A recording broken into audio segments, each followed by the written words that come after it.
Prepare-se para embarcar em uma fascinante viagem pela história da Segunda Guerra Mundial. À medida que os dramáticos eventos se desenrolavam na Europa, países como Espanha, Suíça e Portugal enfrentavam uma decisão crucial: escolher um lado ou permanecer neutros. No caso de Portugal, em meio a um cenário tumultuado, o país navegou por águas diplomáticas incertas, adotando oficialmente uma postura de neutralidade. Essa neutralidade, no entanto, até hoje é questionada, dadas as alianças históricas com o Reino Unido. Curiosamente, durante a guerra, Portugal também demonstrou simpatia pela Alemanha, o que reforça a ideia de que o país não estava completamente inclinado para nenhum dos lados. Como Portugal conseguiu atravessar um dos conflitos mais devastadores da história sem sofrer grandes danos? Para compreender essa jornada, devemos voltar no tempo. Nos anos 1930, a Alemanha adotou uma estratégia de expansão territorial gradual, iniciando com a ocupação do Saare, seguida pela anexação da Áustria e da Tchecoslováquia.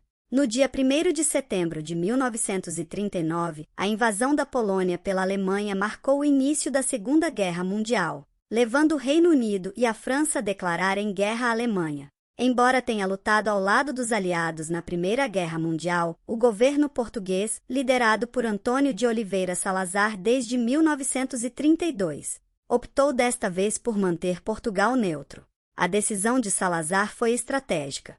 Portugal mantinha uma aliança de séculos com o Reino Unido, mas também compartilhava uma fronteira com a Espanha, que, na época, simpatizava com os regimes fascistas da Alemanha e da Itália. Isso criava uma tensão na Península Ibérica, forçando Portugal a equilibrar sua posição para não desagradar nem seus aliados históricos, nem as potências fascistas. Salazar enfrentava dilemas difíceis. Ele já havia apoiado os nacionalistas na Guerra Civil Espanhola, temendo uma expansão do comunismo, mas, ao mesmo tempo, via com desconfiança o governo espanhol por seus laços com o eixo.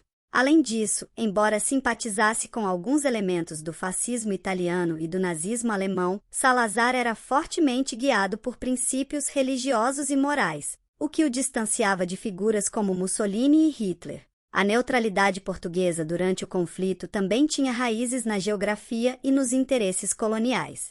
Salazar sabia que seus territórios ultramarinos, especialmente na África, seriam vulneráveis a ataques caso Portugal se envolvesse diretamente na guerra.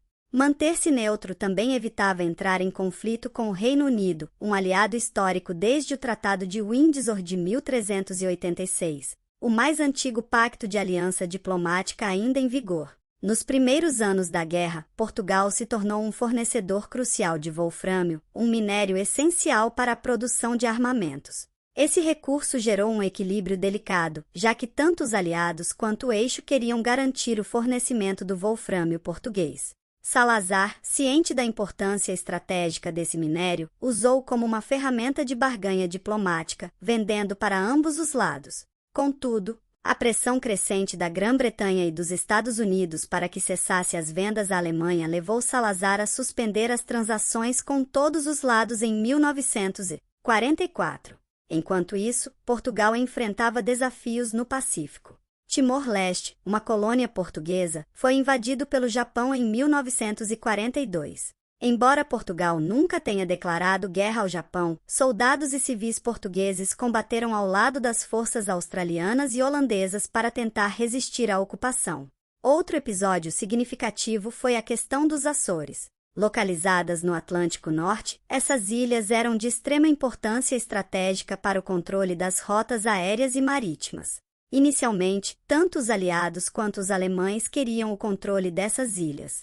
Em 1943, sob pressão diplomática, Salazar permitiu que os britânicos estabelecessem bases nos Açores, uma concessão calculada para evitar uma invasão alemã e ao mesmo tempo preservar a neutralidade de Portugal.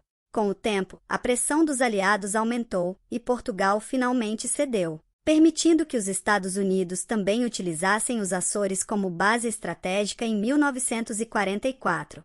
Em troca de garantias de proteção dos interesses coloniais portugueses, incluindo a promessa de apoio à restituição de Timor após o fim da guerra. Em maio de 1945, a guerra na Europa chegou ao fim com a rendição da Alemanha, seguida pela rendição do Japão em setembro.